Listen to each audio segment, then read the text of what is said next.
versículos 42 para terminar con el versículo 47. Vamos a ver, hermanos, estos versículos de esta manera, con este bosquejo. La primera porción van a ser el versículo 42 y parte del 43. Vamos a ver un personaje altamente improbable. Un personaje altamente improbable. Luego vamos a ver los versículos, la segunda parte del 43 y el 44. Vamos a ver una petición y situación que no se esperaba. Y finalmente los versículos 45 al 47, una sepultura divinamente planificada. La providencia de Dios, hermanos, y su provisión son dos cosas que en veces se han confundido. Yo he cometido ese error de confundir lo que es la providencia con la provisión, aunque una cosa va de la otra, son dos términos muy diferentes, aunque estén relacionados. Alguien dijo que la providencia bíblica o la providencia a la perspectiva de Dios es el cuidado, el gobierno y dirección. Lo voy a repetir, la providencia bíblica es el cuidado, gobierno y dirección soberana de Dios sobre toda su creación. Entre ellos estamos nosotros somos parte de la creación de Dios. Y esta providencia, dice, asegura que todo, desde lo más pequeño hasta lo más grande, ocurra para cumplir sus propósitos eternos de gracia, amor y gloria. Obrando a través de la historia y las circunstancias, incluso las dificultades, para un bien mayor. Recordamos este versículo, hermanos, de Romanos 8:28, es muy famoso y seguramente usted ha escuchado ya y le han mandado ese versículo alguna ocasión para estimularle y animarle, decirle: hermanos, todo obra para bien para aquellos que aman al Señor, aquellos que son llamados para su propósito. ¿Estás pasando por un problema? No te preocupes, todo va a obrar para bien. Y uno lee ese mensaje, uno escucha eso que le dice una persona y uno dice: pero ¿cómo puede ser que esta situación difícil esté obrando para el bien mío? Bueno, pues el versículo 29 dice también que esa voluntad de Dios, que ese obrar es el obrar en el que Dios va creando la imagen de su Hijo Jesucristo en nosotros. ¿Le has pedido paciencia al Señor? Pues el Señor te da crecimiento de paciencia a través de la dificultad. A través de esos carros que están enfrente. Cuando tú más a la carrera andas con el tiempo más restringido, se pone un carro y ahí va una ancianita conduciendo enfrente de ti. Y de repente tú tienes que recordarte: espérate, es que un día yo estaré de la edad de esa persona. Tengo que tener paciencia. Ese es un mostrar, hermanos, de la imagen de Cristo en ti. Porque sin la ayuda de Dios tú no podrías tener esa paciencia.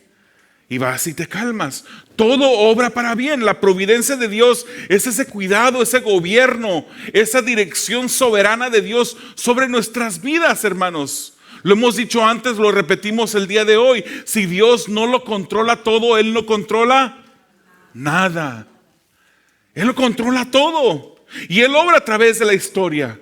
Él obra a través de las circunstancias, incluso las dificultades de la vida, las cosas más difíciles. El momento más oscuro de la historia fue ese momento cuando el Señor Jesucristo llegó a la cruz y murió en una cruz. Pero el Señor estaba obrando a través de eso. Él estaba llevando la historia en la dirección que Él quería llevarla para su gloria. ¿Para qué existimos en esta tierra? ¿Para qué vivimos? ¿Cuál es nuestro propósito? Hoy en día muchas personas andan buscando esa respuesta. ¿Para qué me hiciste nacer, Señor? Y suele esa pregunta suceder incluso más cuando pasan las situaciones difíciles de la vida. ¿Qué propósito tengo yo de existir? Y muchas veces habrás pensado: Señor, mejor quítame la vida, ¿para qué existo? Pero el Señor te tiene en esa tierra con un motivo. Y la palabra del Señor dice que hemos sido creados para su gloria. Para su gloria. Dios mueve todo a su beneplácito y lleva todo en su plan perfecto a cumplimiento, hermanos. Esa es la providencia de Dios. La provisión de Dios, hermanos, es ese suministro de todo lo necesario. Él provee las cosas que se necesitan para que su providencia se mantenga. Fue la provisión de cuidado de Dios, hermanos, que llevó a la hija de Faraón a aquel lugar en ese momento específico, en ese día particular, a ese lugar donde se encontraba esa canastita que tenía a un bebé llamado Moisés. En un tiempo, en un momento cuando los niños estaban dándosele muerte, esa hija de Faraón llegó allí en ese momento para rescatar al bebé Moisés de en medio del río, para que posteriormente ese niño fuese usado como instrumento para rescatar a su pueblo de Egipto en la providencia de Dios. Juntamente con el pueblo, hermanos, la tribu de Judá fue rescatada. ¿Y sabe usted quién vino de la tribu de Judá? Nuestro Señor Jesús. Todo tenía un plan. En la providencia de Dios, hermanos, estaba soberanamente establecido que Dios enviara a su Hijo y que éste moriría de la manera más vil. Su provisión fue su Hijo. En su providencia lo hizo para glorificar su santo nombre, salvando una humanidad, entre ellas usted y yo, una humanidad que no merecía salvación, una humanidad que merecía el castigo eterno. Nosotros éramos merecedores de ello. Recientemente hablaba con una persona que para cubrir su identidad, vamos a llamarle José. Y esta persona decía que él ya está mayor de edad, o sea, no es un jovencito, y decía, parece ser que la vida me habría tomado o me había hecho una jugada. Ya mis hijos grandes, el más pequeño ya casi llega a los 30, tiene una sobrina que anda en malos pasos, que tiene 4 hijos, que el gobierno se los quitó por los malos pasos en el que anda la sobrina. Y de repente, pues esos hijos de esta sobrina caen en el cuidado de él. En la providencia de Dios, esos hijos llegan a un hogar cristiano. Él conoce a Dios. Él es un hijo de Dios. Pero este hombre me dice, por un momento me desesperé mucho. Hermanos, ser padre es una gran bendición. Y cuando digo padre me refiero en términos generales, padre y madre. Ser padre es una gran bendición, pero no es difícil. Hay veces que a mí no me ha dado esta, pero seguramente a algunos de ustedes les ha dado ganas de entregar sus hijos en adopción.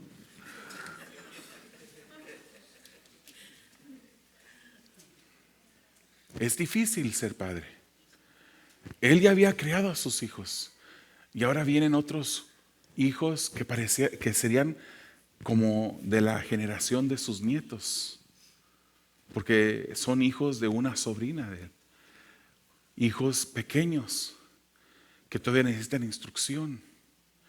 Y de repente alguien hace un reporte y este reporte dice pues que este hombre está en malos pasos también, que está usando sustancias ilícitas, y llega el gobierno y hace un estudio, van a las escuelas, preguntan. Para todo esto, hermanos, él ya había podido adoptar legalmente a 3, pero faltaba uno, el más pequeño, que por alguna situación o circunstancia aún no había podido, se le había dificultado esto. Se investiga a este hombre, se van a las escuelas, preguntan en diferentes áreas, se investigan. Al final se descubre que este hombre no es verdad la acusación que se le hace a este hombre. Y él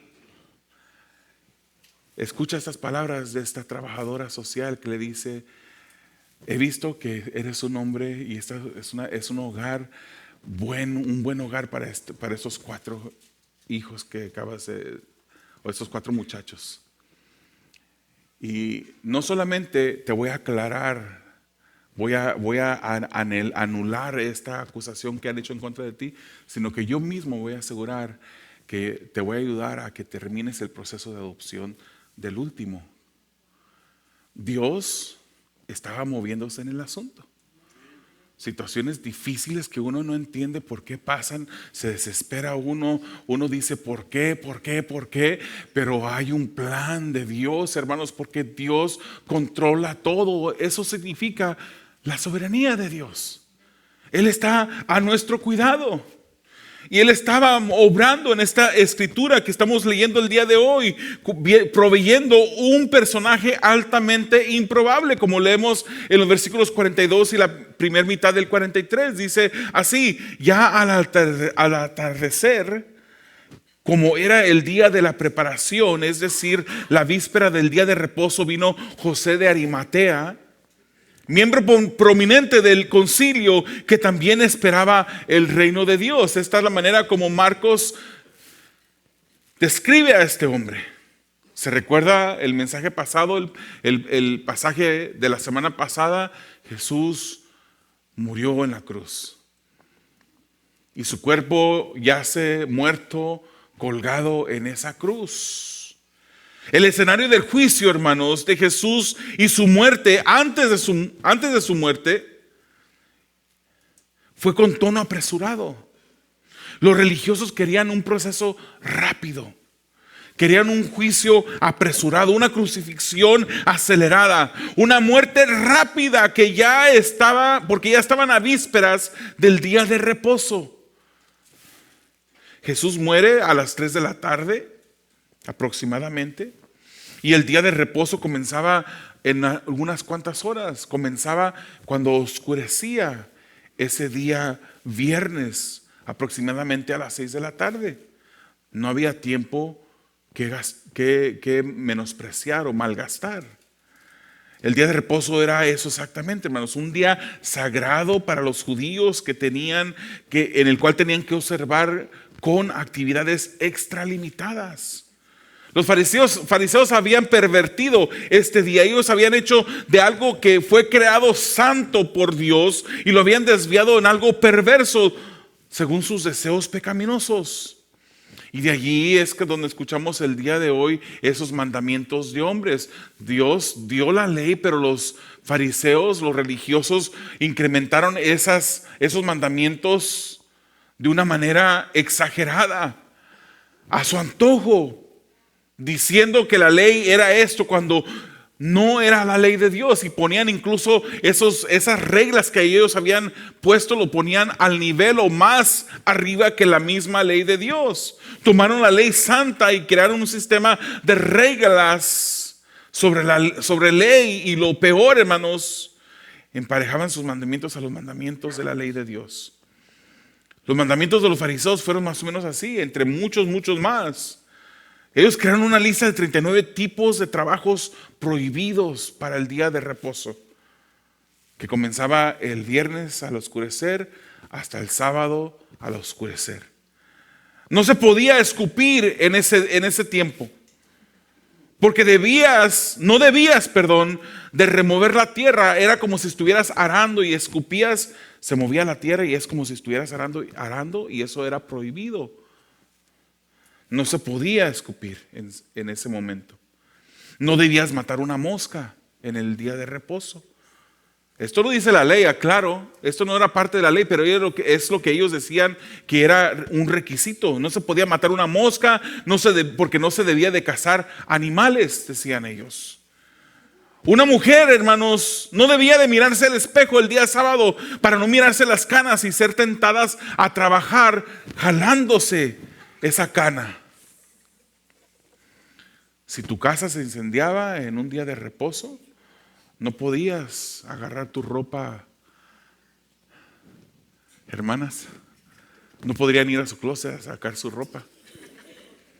La ley decía, de acuerdo a los fariseos, esta era la ley de los fariseos, no la ley de Dios.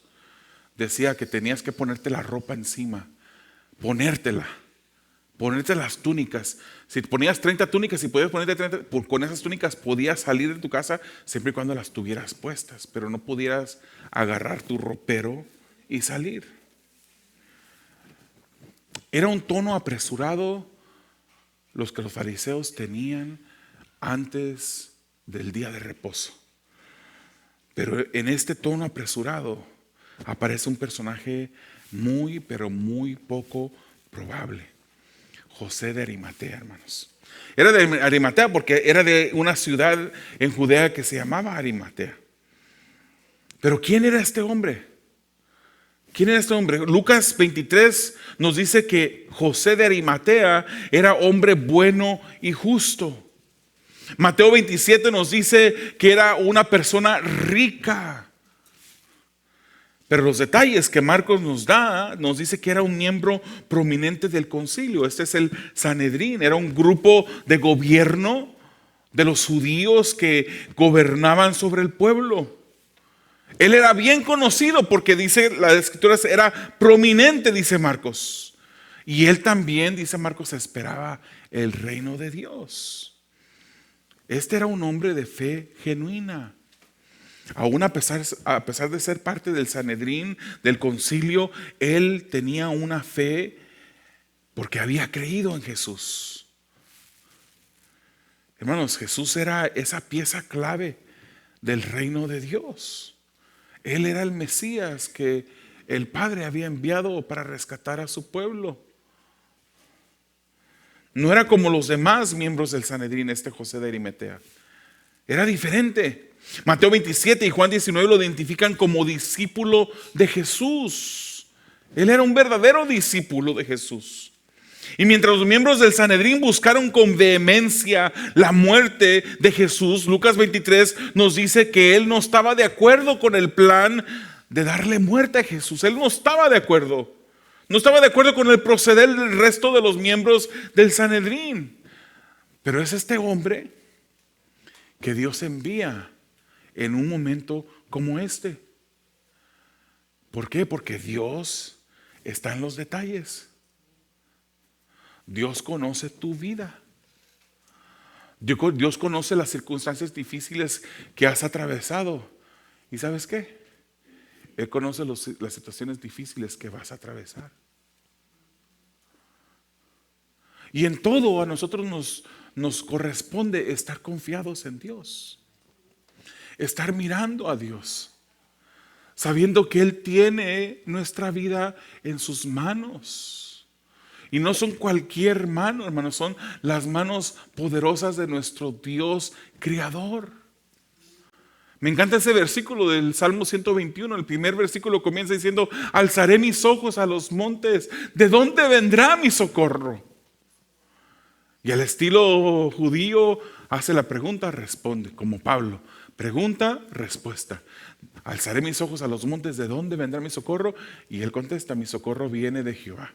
Y no lo deja allí. Mi socorro viene del Señor, el que hizo, lo califica, el que hizo los cielos y la tierra. Tu ayuda viene del Señor, hermanos. El que hizo los cielos y la tierra. El que tiene el poder para hacer todas esas cosas que uno mira, cosas que ni siquiera la ciencia ha descubierto en el universo. Ese es tu Dios. El que está contigo, el que te sostiene, el que soberanamente está en su providencia guiándote para que su voluntad en ti se cumpla. Ese es el Dios que servimos. Dios está en los detalles. Su providencia gobierna sobre nosotros de tal modo que tiene todo preparado. Hay personas que pierden hasta el cabello. Yo me resuro, Pierden el cabello pensando: ay, ¿cuándo me voy a morir? ¿Cuántos días me quedarán de vida? No nos preocupemos por eso. No nos preocupemos. ¿Qué serán de mis hijos cuando yo ya no esté aquí?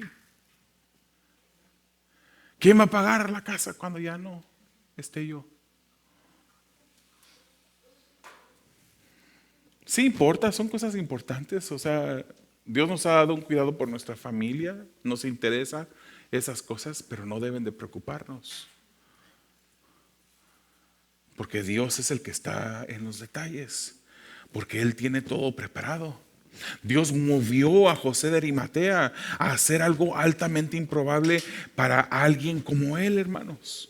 Porque la providencia de Dios gobierna nuestras vidas también y nos tiene en sus manos. Dios cumple sus propósitos. ¿No te da paz esto?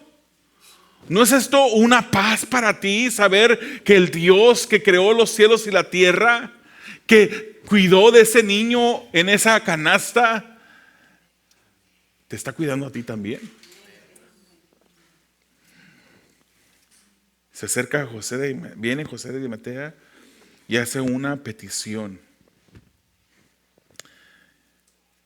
Vemos una petición y situación no esperada. Veamos el resto del versículo 43 y el 44. Y llenándose de valor, entró a donde estaba Pilato y le pidió el cuerpo de Jesús. Pilato se sorprendió de que ya hubiera muerto y llamando al centurión le preguntó si ya estaba muerto.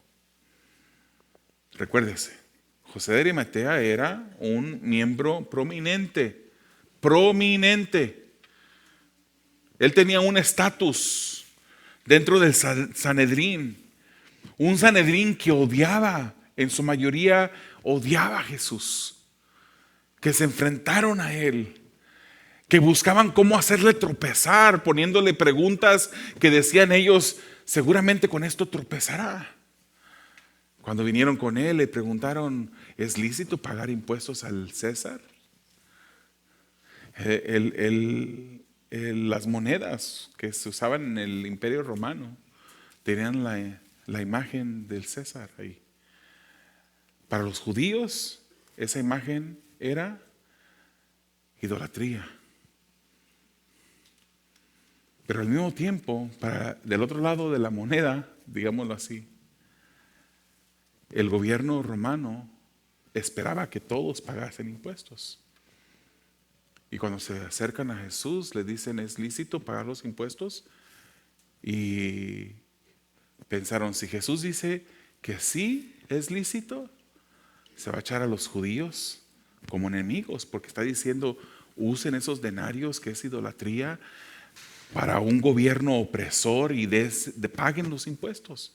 Pero si Jesús decía, no es lícito, entonces se echaría el gobierno encima. Pero el Señor les contestó de una manera que ellos no habían calculado. Jesús les dijo, pues den a César lo que es del César y den a Dios lo que es de Dios. O sea, ¿cuál es la imagen que llevamos todos los humanos? Dense de ustedes a Dios. Ellos no se daban a Dios.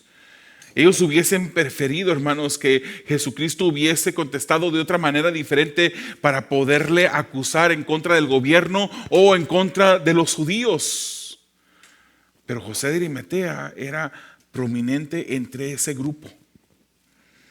Este grupo, hermanos, del Sanedrín, hubiesen preferido que la crucifixión de Jesús corriese el curso normal.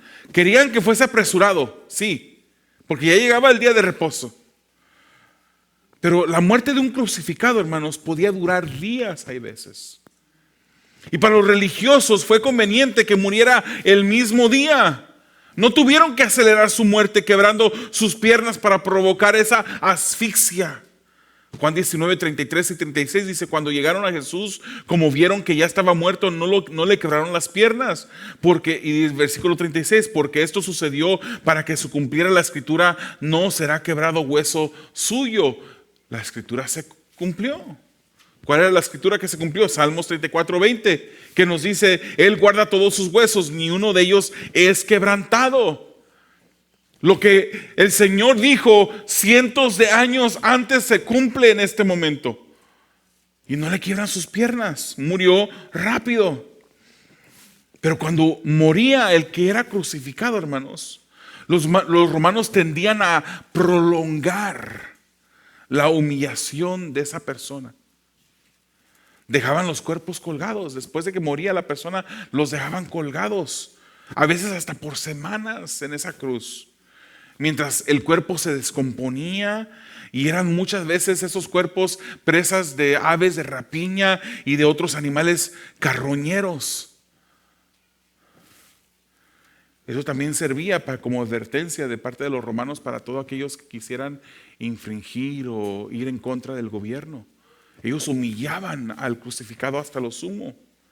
Al fin, cuando ya eran bajados después, típicamente esos cuerpos eran arrojados en fosas comunes o basureros. Ese era el destino de los religiosos, o que los religiosos deseaban para el cuerpo de Jesús.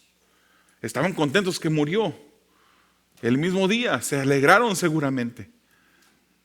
Pero ellos hubiesen querido que el cuerpo de Jesús siguiese siendo humillado, pero no para José de Arimatea. Dios tenía otros planes. Es José de Arimatea que se llena de valor y pide el cuerpo a Pilato. No le importó, hermanos, a esta persona no le importó su reputación. Era miembro prominente del Sanedrín. No le importó su reputación. No le importó qué iban a pensar de él. Él hizo lo que sabía que era correcto. Eso es valor, hermanos. Eso es valor. ¿Quiere decir que no tenía miedo? No, sí tenía miedo. Pero hizo lo correcto en ese momento. Él sabía los riesgos. Juan 19:38 dice que hizo la petición en secreto. ¿Por qué? Por miedo a los judíos. Entiéndase aquí, a los religiosos judíos. Tenía miedo, pero se armó de valor, hermanos. Valor es esa fortaleza espiritual que va en contra del miedo que tenemos para hacer lo que es correcto delante de Dios. Eso es valor. De repente Pilato se sorprende. Pilato pensó que Jesús tomaría más tiempo en morir y le pregunta al centurión, y yo creo, aunque no se especifica completamente, que ese centurión era muy probablemente el mismo centurión que estaba al pie de la cruz de Jesús cuando muere y tiembla la tierra. Después de haberlo escuchado, después de haber visto su sufrimiento, haberlo escuchado perdonar a los que lo humillaban, pedir misericordia sobre ellos. Este mismo centurión confirmó que ya Jesús estaba muerto. Qué improbable era, hermanos, que pasara esto, pero sucedió. ¿Nunca han pasado cosas en su vida que parecen altamente improbables? Que la persona que usted menos esperaba que el Señor usara para hacer o crear o glorificar su santo nombre sea usado en ese momento. ¿Nunca le ha pasado eso? Hay veces que Dios ha hecho cosas en la vida de un servidor por medio de personas que ni siquiera me imaginaba que iba a suceder. Pero Dios usa hasta los personajes menos probables para llevar a cabo sus propósitos en nuestras vidas. Así como Dios movió a José de Arimatea, hermanos, y le da valor, debemos de buscar la dirección de Dios en nuestras vidas para hacer lo que Él quiere que hagamos. El personaje José, que les dije al comienzo, que recibió estos 4 hijos de su sobrina, él podía haber dicho, ya crié los míos. Están bien, no andan en la calle esos hijos, están siendo cuidados por el gobierno. Seguramente él tenía dudas en su mente, pero él hizo lo que a Dios le honraba, lo que Dios quería que él hiciera. Dios nos dará el valor, hermanos, y el discernimiento para hacer su voluntad, pero busquemos esa voluntad en oración. Para terminar, una sepultura divinamente planificada. Versículos 45 al 47. Dice, y al comprobar esto por medio del centurión, le concedió el cuerpo a José. ¿Quién? Pilato le concedió el cuerpo. Quien compró un lienzo de lino Y bajando el cuerpo de la cruz, lo envolvió en el lienzo de lino y lo puso en un sepulcro que había sido excavado en la roca. E hizo rodar una piedra a la entrada del sepulcro. Y aunque el versículo 47 no es tan importante para el día de hoy, es importante. Y María Magdalena y María, la madre de José, miraban para saber dónde lo ponían. Esto será más importante en el próximo pasaje. Pilato, hermanos, le concede el cuerpo a José de Arimatea. Y esto también es inusual. Recuerden, los romanos dejaban los cuerpos del crucificado por semanas en la cruz para prolongar la humillación de los crucificados. Pero inmediatamente muere. Pilato confirma con el centurión que sí murió Jesús y él le concede el cuerpo a José de Arimatea. Pilato le concedió el cuerpo. También era inusual, hermanos, porque solo se le concedía, hay veces que se le concedía en casos muy raros a la familia. Y casi siempre cuando se le concedía a la familia era por un soborno que se le daba al gobierno romano para que le entregaran el cuerpo. Pero José de Arimatea compró un lienzo de lino, de acuerdo a la tradición judía. Se envolvía el cuerpo en ese tipo de lino y se ungía con mirra y aloe.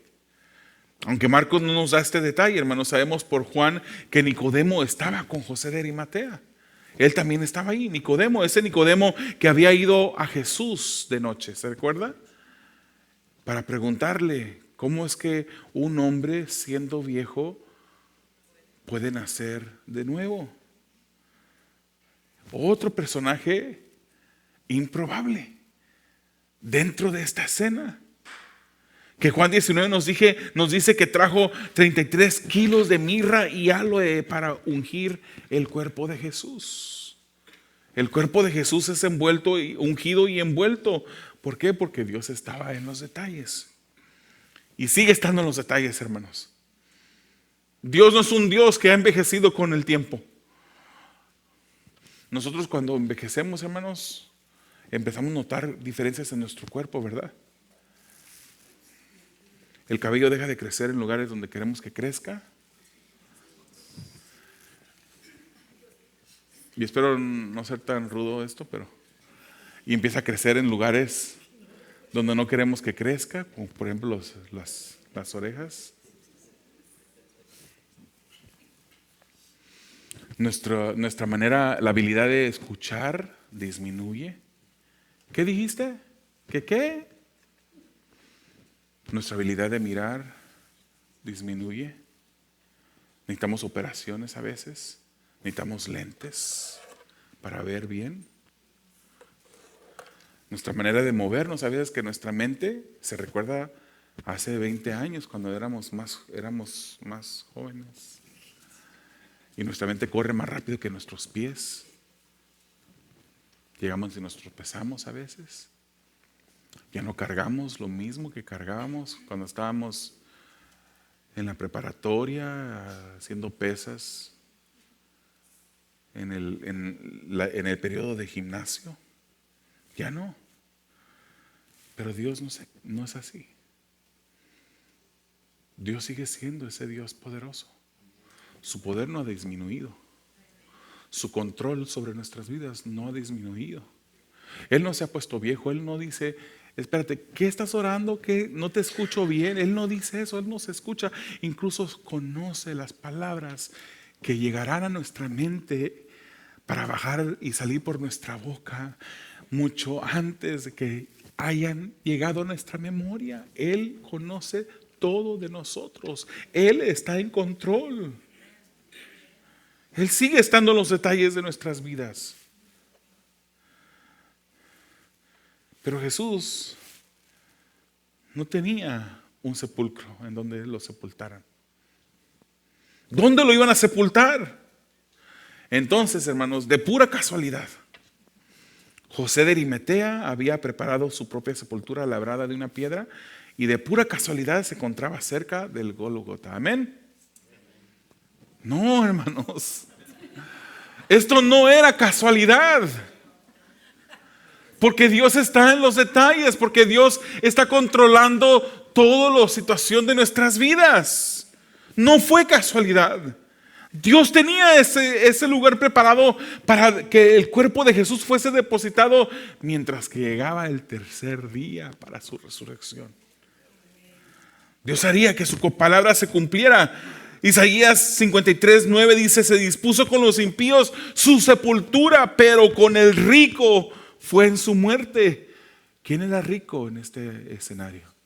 José de Arimatea era rico.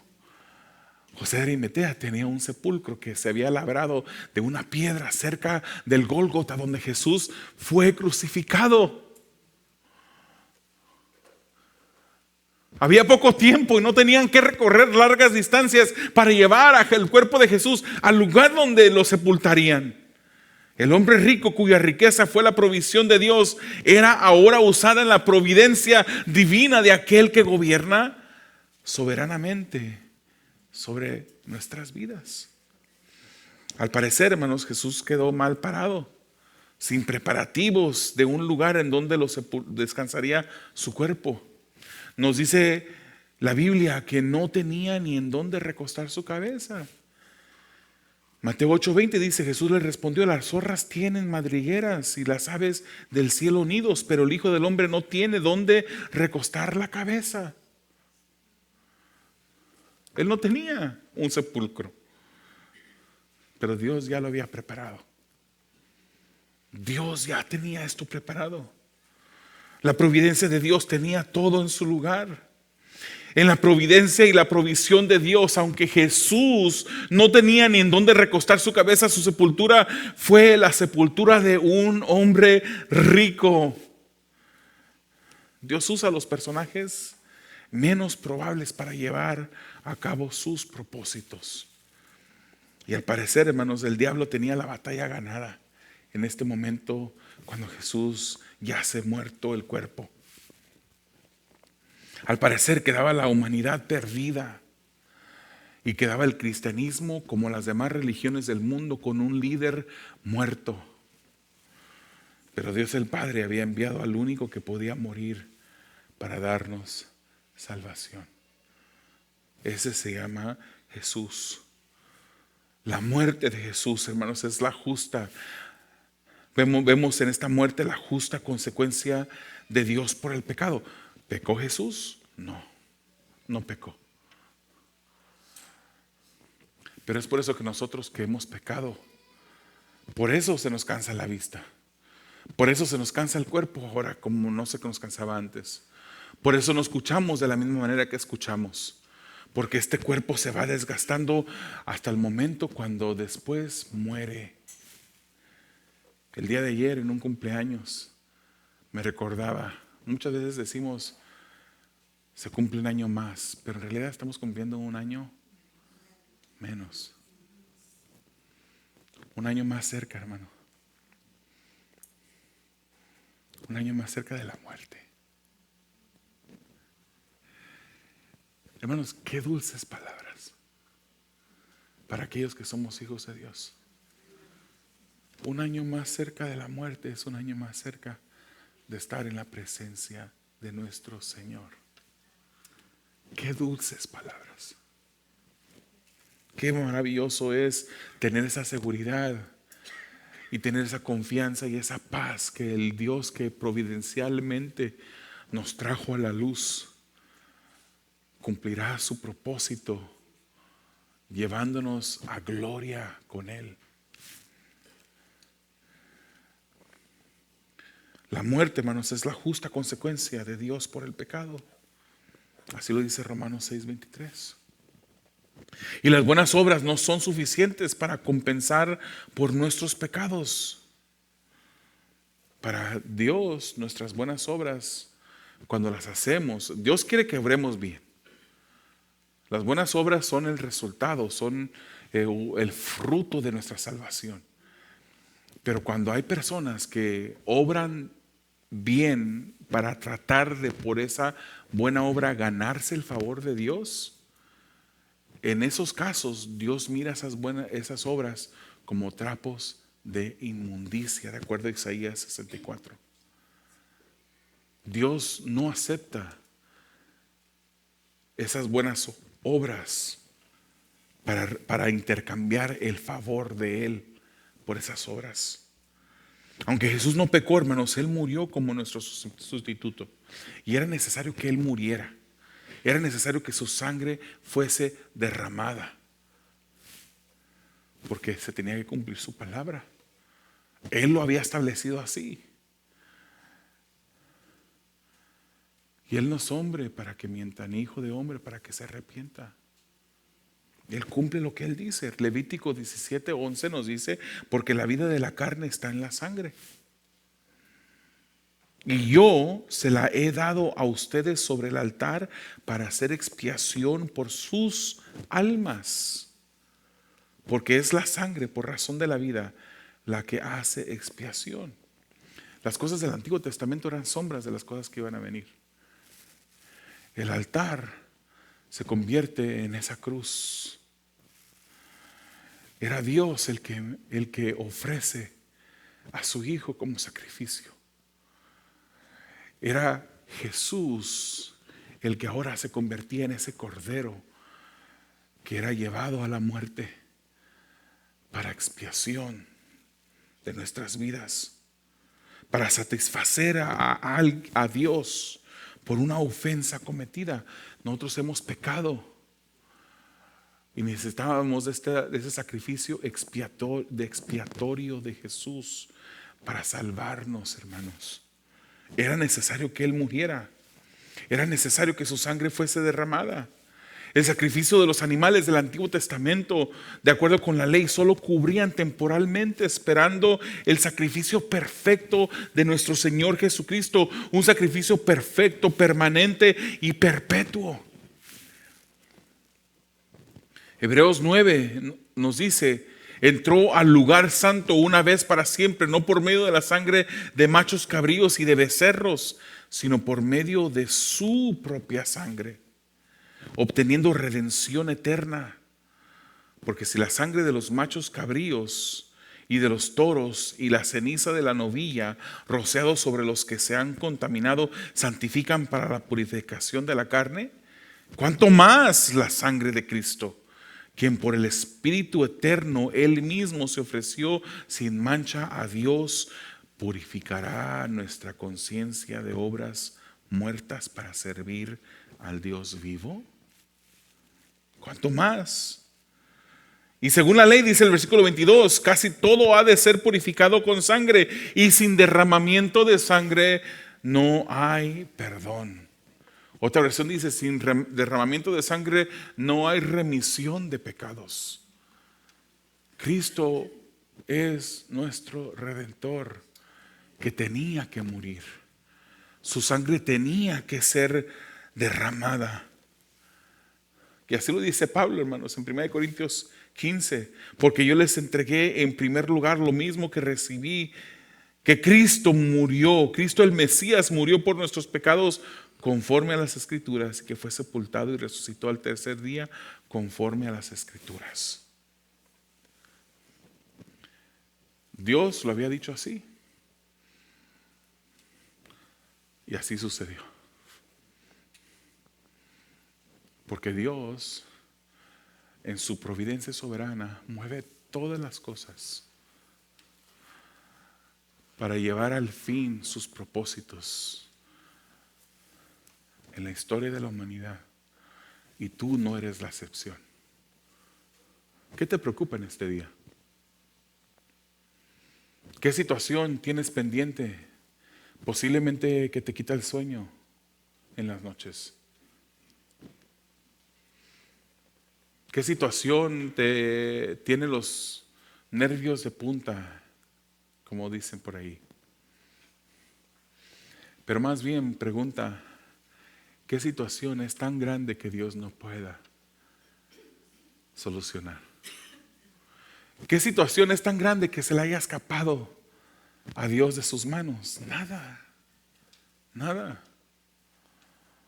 Porque Él usa hasta las cosas improbables, los personajes menos probables, las situaciones que nunca te imaginaste tú que Él usaría para llevar a cabo sus propósitos en tu vida.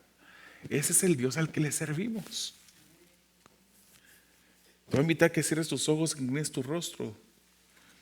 Tú que eres un hijo de Dios, en este momento te invito a que te pongas a meditar en la confianza que tú tienes en ese Dios que es grande. Tú puedes tener confianza en medio de la incertidumbre.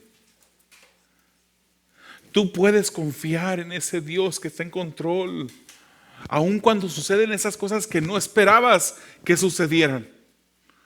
Tú puedes confiar en Dios.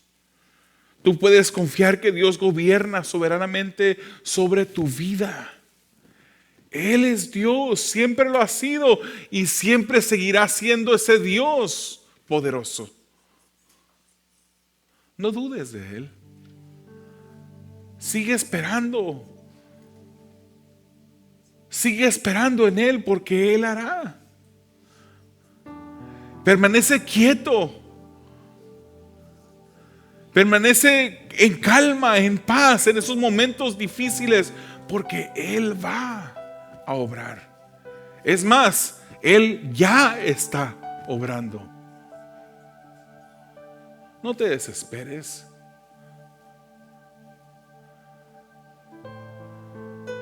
No te desesperes, hermano. Que el Dios poderoso gobierna sobre nuestras vidas. No te desesperes, querido hermano, porque el Dios al que le servimos ha establecido su trono en los cielos y Él domina, su reino domina sobre todo. Confía que Él hará. Así como Jesús anunció que Él moriría en varias ocasiones en el libro de Marcos, así sucedió.